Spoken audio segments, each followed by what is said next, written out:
Based on our monthly survey of 27,000 businesses worldwide, global supply chain activity cooled sharply in August, with rising spare capacity.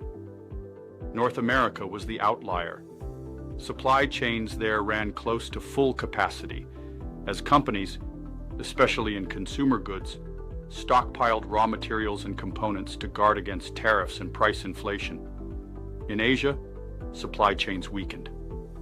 The regional index fell to a 3-month low, led by sharp slowdowns in Japan and Taiwan, with China's consumer non-cyclical sector also softening. Only India and parts of Southeast Asia saw stronger factory procurement. Europe deteriorated further.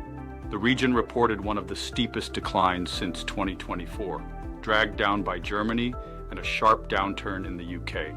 The key takeaway: tariff uncertainty is no longer a temporary disruption.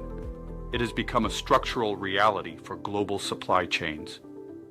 Companies need to invest in resilience, diversify suppliers, and strengthen capabilities like demand sensing to make faster, smarter decisions. Visit www.gep.com/volatility to download this month's full report. I'm Derek Creevy with GEP.